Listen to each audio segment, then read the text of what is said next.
Ya está en el aire Juan Manuel Cao. A fondo. Ucrania se prepara para rechazar la invasión rusa mientras el movimiento de tanques y también el movimiento de tropas de una parte y de la otra augura el peor escenario donde ya nadie duda de la nefasta dinámica de los hechos. La pregunta que se están haciendo algunos es otra: ¿hasta dónde pretende llegar Putin? ¿Se conformará con ocupar la zona del Donbass o intentará llegar hasta la mismísima capital, hasta Kiev?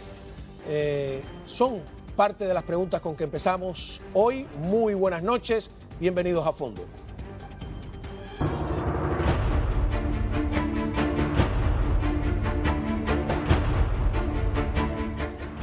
Muy bien, antes de presentar a nuestros invitados, algunos ucranianos que viven en la zona de conflicto opinan. Veamos a esta mujer.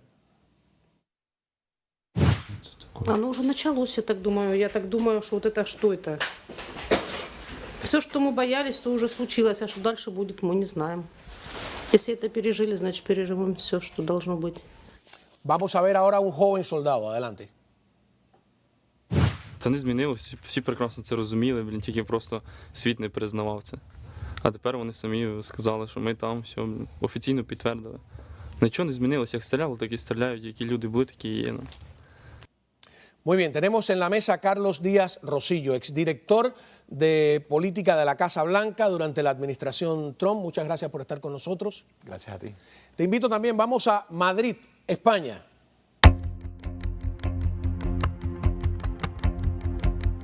Bien, allí está Javier Arias Borque, un periodista que la verdad que el otro día compartió con nosotros unos análisis que se han cumplido al dedillo, así que decidimos invitarlo nuevamente a que esté con nosotros. Javier, quiero empezar que escuches lo que Carlos puede aportar, porque él ha estado en la Casa Blanca y estamos interesados en la dinámica, ¿no? ¿Cómo se ve esto desde la Casa Blanca cuando se lidia con un personaje como Putin?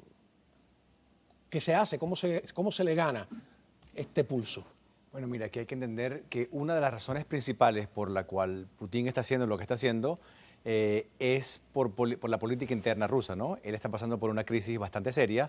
No vamos a decir que el país está en bancarrota, no lo está, tiene reservas importantes, pero su popularidad ha bajado bastante. Y está haciendo lo que hacen todos los dictadores, lo que han hecho a lo largo de la historia, que es cuando tienen problemas internos, tratan de distraer la atención y buscan un problema externo para saltar ese sentimiento de nacionalismo que tiene, ¿no? Aparte de todo eso, por supuesto, quiere reconstruir el poder que tuvo durante la Unión Soviética, el Imperio Ruso, y Ucrania es la joya de la corona, donde comienza la cultura eslava, y él verdaderamente piensa, y muchos rusos piensan, que ese territorio le pertenece a Rusia. Cuando tienes todas estas tres cosas, ¿no? Las razones internas, las razones geopolíticas y las razones históricas culturales, tienes lo que está pasando en este momento.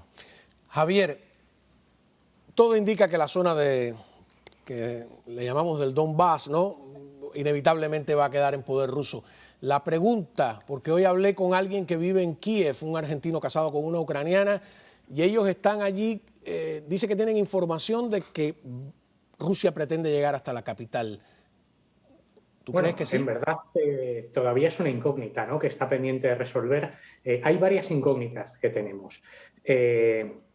El otro día Putin negó en su intervención directamente el derecho a existir de Ucrania como país. Pero vamos a ver qué es lo que realmente hace luego en el campo de batalla, porque indudablemente vamos a una guerra en Ucrania. Putin reconoció Lugansk y Donetsk como dos países independientes, pero la realidad ahora mismo es que los rebeldes prorrusos no controlan la totalidad de Donetsk y Lugansk. ¿Qué significa eso? Que hay que ver si las tropas rusas entran solo para proteger esas zonas controladas por los rebeldes o inician su expansión a la totalidad de los territorios de Donetsk y Lugansk, lo que va a llevar inevitablemente a un choque con el ejército ucraniano. Por otro lado está la otra opción, y es que Putin vaya más allá, que vaya prácticamente hasta el río Dnieper, que pasa por la propia capital, por Kiev. El río Dnieper divide Ucrania en dos zonas, una zona este y una zona oeste. La zona este es mayoritariamente de población rusa o ucranianos de ascendencia rusa. ¿Qué significa esto? Que tal vez Putin pueda llegar incluso a intentar quedarse o intentar ocupar la mitad de lo que ahora mismo es Ucrania. Lo que estás seguro es, totalmente seguro, es que los territorios o esos países nuevos reconocidos de Donetsk y Lugansk, a día de hoy, para él son países independientes, pero la realidad es que lo que va a intentar hacer es lo mismo que hizo con Crimea en 2014, que es terminar anexionando. Carlos, tratando de entrar en la mentalidad de Putin, ¿ir más allá sería un error? Yo creo que sí. Mira, a mí no me cabe la menor duda de que Putin es un hombre muy inteligente y sabe lo que está haciendo. Pero yo creo que en este caso quizás calculó mal, porque lo que Putin menos quiere es tener al Occidente unido, a tener a la OTAN unida y tener tropas de la OTAN tan cerca de su territorio como las tiene ahora. Y si bien no han entrado a territorio ucraniano, están muy cerca. Y ha logrado dos cosas. Número uno, unir a la OTAN, que está totalmente unida, en contra de esta invasión rusa. Y número dos, acercar a los ucranianos, sobre todo los del oeste, aún más hacia el occidente. Hace varios años la población ucraniana estaba mucho más cercana a Rusia. Hoy día, por medio de sus acciones, las ha alejado más de Rusia, con la excepción de estas zonas separatistas. Así que creo que no lo ha calculado tan bien como él pensaba. Y aquí la gran incógnita también van a ser los chinos, ¿no? ¿Qué van a hacer los chinos? Tuvo esa cumbre con Xi Jinping hace un par de semanas y todo parecía estar color de rosas. Hoy vemos que los chinos se han alejado un poco, por lo menos retóricamente, y se han dado cuenta, creo yo, que las economías de la Unión Europea y de Estados Unidos juntas son economías de más de 40 trillones de dólares. La economía rusa es de menos de 2 trillones de dólares. Y los chinos, que les interesa mucho el poder y el dinero, van a tener que evaluar si apoyan a Putin para tratar de dividir al Occidente o si van a quedarse un poco más callados en esta invasión. Javier, algunos informes de inteligencia, que después vamos a hablar de eso, que han alardeado de incluso tener información de reuniones de un círculo muy cercano a Putin, han dado la impresión de que Putin no tiene todo el control, no es Stalin, que tiene incluso a un jefe de inteligencia que le pone peros y al que tiene que callar, que tiene a Medvedev, que no sabemos si es un teatro o realmente le ha hecho críticas. ¿Tiene oposición Putin dentro de sus propias filas? Yo creo que a día de hoy no. Creo que todos hemos visto ese vídeo con su jefe de inteligencia exterior, en el que el jefe de inteligencia exterior se muestra partidario de que Donetsk y Lugansk pertenezcan a la Federación Rusa, y Putin le frena totalmente los pies y le dice que eso todavía no toca, que todavía están en la fase previa de reconocer la independencia de estos países, ¿no? Yo me mensajeaba esta mañana con compañeros míos, o sea, españoles, periodistas españoles que están en Moscú, y ellos, digamos, me describían ese vídeo como que para ellos había sido la sensación de ver a Conan llorar. Es decir, ver titubeante, digamos que asustado, al jefe de los servicios de inteligencia exterior de Rusia, les suponía ver a alguien que era temible como llorando. Entonces, yo creo que eso lo que demuestra es la auténtica mano de hierro que tiene Putin todavía a día de hoy. No sabemos lo que pasará en el futuro. Ya sabemos que cuando a perro flaco todos son pulgas, y si en algún momento Putin flaquea, todo puede cambiar, pero a día de hoy yo creo que Putin es un líder fuerte dentro de Rusia. El New York Times, hablando de llantos, ha calificado como llanto la presentación del presidente ucraniano hace poco en la televisión de su país. Incluso dijo que era como una suerte de teatro. Yo creo que tal vez lo que está tratando es imprimirle dramatismo a todo lo que está sucediendo. Pero, Carlos, tú que conoces y que has trabajado en la Casa Blanca, me saltan dudas con dos cosas. Una, esta costumbre en los últimos años de ponerle fechas a los acontecimientos, ¿no? Ya sea la retirada de Afganistán, o sea, ahora decir la invasión va a ser tal día, esto va a ocurrir tal día, o dar abiertamente la impresión de que se tiene una fuente de información de inteligencia. ¿Esto no es un arma de doble filo? Totalmente, y eso también se presta mucho a información falsa, ¿no? Mandar un telégrafo con la información de cuándo van a entrar las tropas, creo que es un grave error, obviamente. Pero no sabemos, una de las cosas que aprendí en la Casa Blanca es que muchas veces lo que vemos de afuera es muy diferente a lo que se ve adentro, ¿no? Muchas veces yo quería salir a desmentir cosas que se estaban presentando en los medios de prensa y no podía, porque no podías compartir información clasificada. Así que no estoy convencido de que todo lo que estamos oyendo es exactamente como está pasando. A veces pasa por la interpretación del periodista. Así es. Ahora, Javier, como periodista, ¿hay suficientes periodistas, medios de prensa importantes, cobertura en Ucrania como para que esta guerra, si a los rusos se les va la mano, todos lo veamos, o van a hacer las cosas a oscuras y no nos vamos a enterar? Pues a día de hoy todavía es difícil saberlo, porque todavía los rusos no están en Ucrania. Es decir, sí hay muchos periodistas occidentales, europeos hay muchos, están llegando además y llegarán en los próximos días. Lo que pasa es que ahora mismo llegar al Donbass es fácil, sobre todo a la zona controlada por los ucranianos, pero lo que no sabemos es qué va a pasar una vez entre el ejército ruso en Ucrania. Ahí pueden apagarse las cámaras occidentales. Las que sabemos que van a estar encendidas siempre son las de los medios de comunicación rusos. Ellos han sido los grandes partícipes en las últimas semanas de ese trabajo de narrativa hecha por el Kremlin de ataques de falsa, y que se ha traducido en lo que hemos visto, que son ataques de falsa bandera y en una falsa crisis de refugiados fingidos, ¿no? Que han favorecido que Putin haya tomado las medidas que ha tomado, ¿no? Que ha creado esa narrativa. Esos periodistas van a seguir estando ahí. Fíjate, lo que no podemos saber todavía es si van a estar los occidentales para contar realmente lo que puede hacer Vladimir Putin una vez que entre en Ucrania. Antes de irnos a la pausa, le voy a pedir a la producción, Javier, porque lo que has dicho es tan importante, que fíjate cómo nos afecta a los periodistas. Hoy teníamos una imagen que dice, el ejército ucraniano dentro de un tanque disparando. Y entonces yo me quedé así, digo, ¿lo pongo o no lo pongo? ¿Serán de verdad ucranianos? Me dice, no, porque tiene la bandera. Digo, pero eso lo pueden montar los rusos con mucha facilidad. Vamos a ver esa imagen antes de irnos a la pausa brevemente, si es posible. Y escuchen, a ver.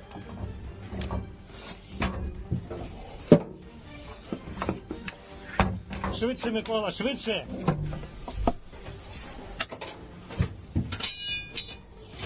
Ahí vamos a ver cómo ellos eufóricamente, supuestamente es el ejército ucraniano, por cierto, parece bastante artesanal el modo en que preparan. A ver, ahí vamos un momentito.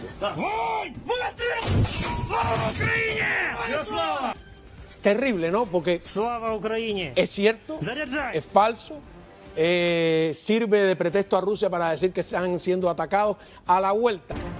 Muy bien, hablemos de los partidarios de Putin en América Latina que están apoyando, yo diría que sin tapujos, una invasión extranjera. Se pasan el día quejándose de la intervención extranjera, de los yanquis, del imperialismo, etcétera. Carlos Díaz Rosillo, exdirector de política de la Casa Blanca, con nosotros aquí.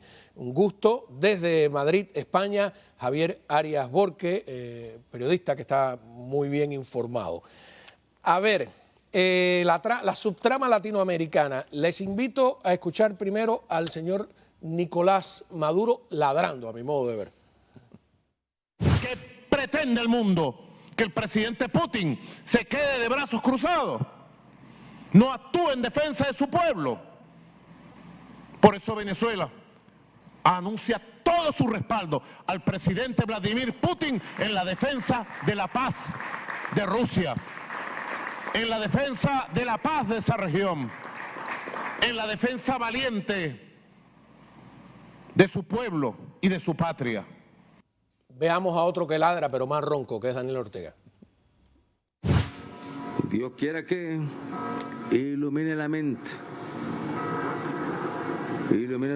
de los dirigentes de los Estados Unidos, del presidente Biden, que estará escuchando muchas propuestas ahí, habrá más de un loco ahí, solamente que le estará diciendo, lancémosles unas bombitas atómicas a estos rusos. Y se le olvida que los rusos también tienen bombas atómicas. ¿Y qué sería el mundo ya? Con bombas atómicas volando de un lado para otro. Muy bien, íbamos a poner al presidente de Chile, Piñera, pero la verdad que como viene sucediendo hace tiempo, no dijo ni fu ni fa. Ahí en el medio, mantequilla pura. El periódico Granma, vamos a ver la página, ha virado la tortilla y Rusia firme, Occidente amenaza. Y si lees el artículo, parece que es Ucrania la que está invadiendo a Rusia. Javier, a ver, varias cosas preocupantes. Tenemos armas que nadie en el mundo tiene, dijo Putin, hipersónicas, cibernéticas. Ortega también hace mención a las armas atómicas. ¿A quién amenazan? ¿A Ucrania o a Occidente?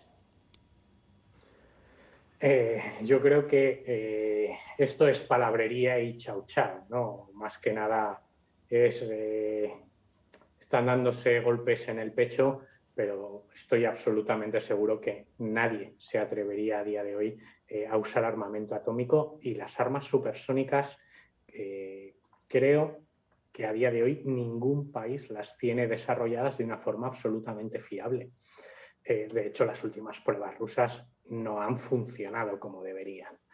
Estos son fuegos de artificio. Como habéis visto, sobre todo Maduro entraba en esa narrativa de protección al pueblo que se ha estado trabajando Moscú en la última semana. Entonces, creo que esto sí o sí va a ser una guerra convencional, y además creo que Putin no en ningún momento va a intentar enfrentarse realmente a los países occidentales. Putin sabe de sobra que Ucrania no es parte de la OTAN y que si ataca a Ucrania, la OTAN no está obligada a proteger a Ucrania. Putin sabe perfectamente que las tropas en el este de Europa que tiene desplegadas la OTAN son numéricamente son tropas de defensa, son tropas de contención ante una posible amenaza rusa, pero no son tropas preparadas para una ofensiva. Del mismo modo, Putin sabe que si entra en conflicto abierto con cualquier país de la OTAN, lo que va a suceder es que va a haber una unión brutal de todos los países y que entonces sí puede haber una guerra de todos contra él. Creo que esto es simple y llana palabrería, tanto del Kremlin como de los palmeros que Moscú tiene a lo largo del mundo. Carlos, ustedes han organizado en la Universidad Internacional de la Florida clases magistrales con expresidentes sobre lo que ocurre en América Latina, y Estados Unidos a veces no le presta mucha atención. Esto que está haciendo Moscú parece venirle bien. Yo estaba mirando ahí, Venezuela, Nicaragua, Cuba, Bielorrusia, Uzbekistán, todas son dictaduras. Los pueblos que luchan por obtener un espacio democrático, de repente ven que ahora sus dictaduras tienen un aliado poderoso. Así es, y yo creo que esa es la división en este mundo moderno, entre los países democráticos que respetan el libre mercado y los países autoritarios como Rusia y como China. Estoy totalmente de acuerdo con Javier, estos son golpes de pecho, pero dirigidos no al occidente, porque el occidente sabe exactamente lo que está haciendo, sino yo creo que están dirigidos al propio pueblo ruso, ¿no? Para que vean el poderío del gran líder que tienen, según él.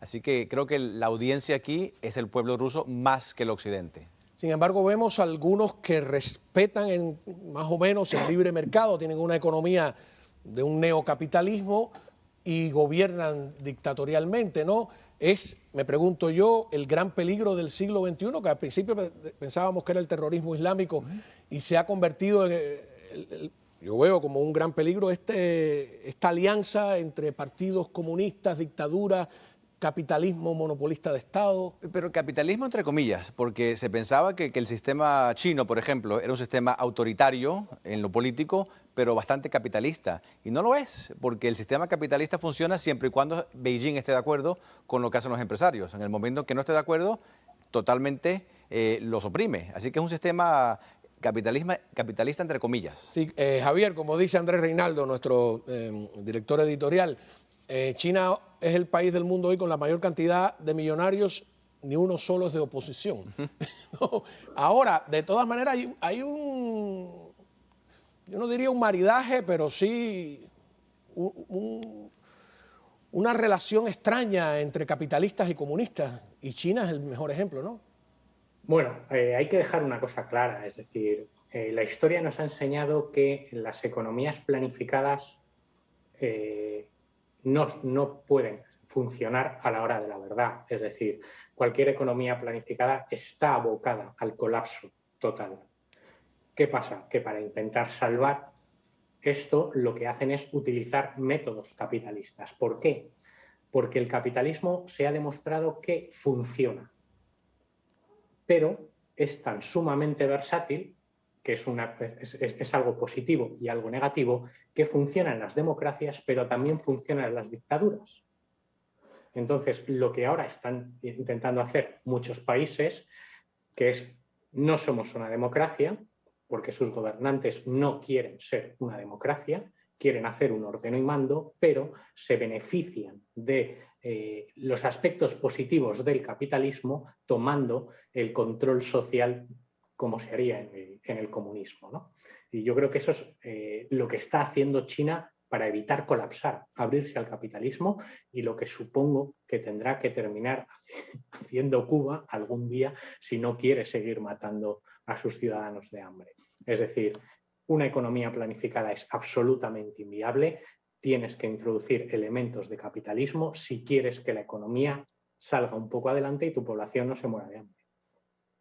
Vamos a, mientras preparamos una declaración de Marco Rubio, que es muy importante porque él es la figura más importante del Partido Republicano en el Comité de Inteligencia, y también eso es en el Senado y en el de Relaciones Internacionales. Pero antes quiero que ustedes vean la televisión cubana, que se vanagloria de pasear por La Habana al que identifican como presidente de la Duma, ¿no? Yo en un momento como este creería que ese señor debería estar en Moscú, pero parece que está en La Habana.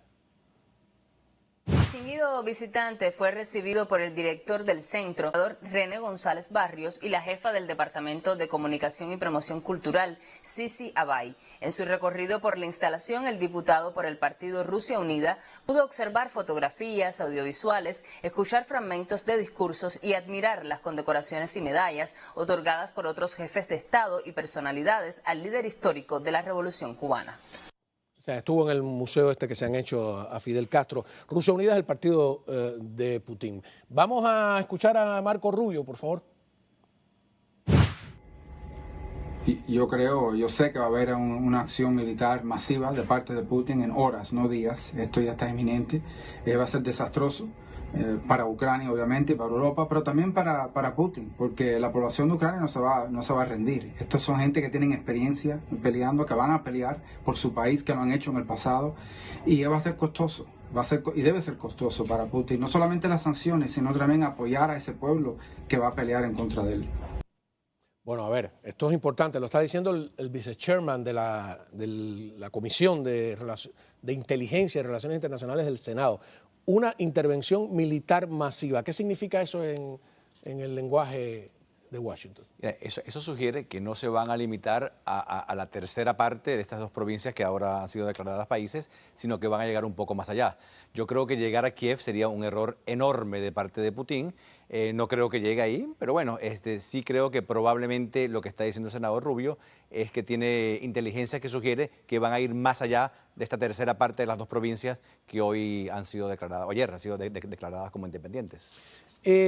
¿Cómo se ve, Javier, el rol desde Europa de Estados Unidos, ¿no? Sospecho que no como lo vemos nosotros desde aquí, ¿no? Es posible que no, es decir, Estados Unidos ha tenido un liderazgo internacional durante décadas, y la sensación que hay en la actualidad es que prácticamente desde que llegase Barack Obama a la Casa Blanca, ese liderazgo internacional se ha venido abajo, incluso durante la época un poco de Donald Trump, ¿no?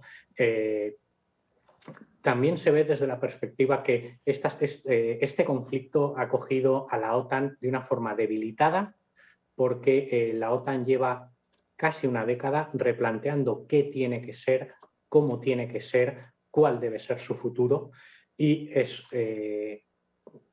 un debate que no se ha podido llevar a cabo, en parte porque durante la administración Trump dio la sensación de que Estados Unidos evitaba y le sobraba la OTAN y que no era el líder sólido que había venido siendo hasta ahora. Donald Trump, por cierto, hoy hizo unas declaraciones que han sido comentadas e interpretadas de mil maneras, ¿no? Sin filtro, como suele hablar. Parecía estar elogiando a Putin en algún momento para criticar a Biden. Dijo que a él eso no se lo hubieran hecho. ¿Cómo leemos lo que dijo Trump? Mira, yo leí las declaraciones y las oí cuando las dijo. Y yo no lo tomé como muchos medios han dicho, que han felicitado a Putin por ser un genio en invadir a Ucrania. No, lo que está diciendo es que él estaba viendo televisión y vio las declaraciones de Putin y de una manera muy sarcástica dijo, ve, un genio la manera en que lo está presentando. Está llamando a tropas no a invadir, sino a mantener la paz. Y con mucho sarcasmo dice, eso lo tenemos que hacer en la frontera sur, por ejemplo, para que no vengan los inmigrantes. ¿Estaría pensando en Venezuela, por ejemplo? Donde no creo. Yo creo que utilizó mucho sarcasmo y elogió la manera en que Putin... ¿Pero cómo lo haría en la frontera sur? Ahí me confundió. Dijo, ¿por qué no? Lo entendí yo como debería haber mandado las tropas a la frontera sur para que no venga la inmigración ilegal. Y lo vendo como mantener la paz, que es lo que está haciendo Putin, ¿no? Porque Putin dijo que mandó las tropas para mantener la paz.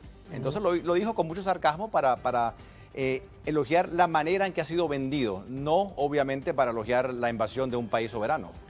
Javier, esa debilidad de Estados Unidos, acrecentada por la salida caótica de Afganistán, ¿es un fenómeno histórico inevitable o es consecuencia de que nuestras administraciones no han sabido entender el papel o el rol de Estados Unidos en el mundo?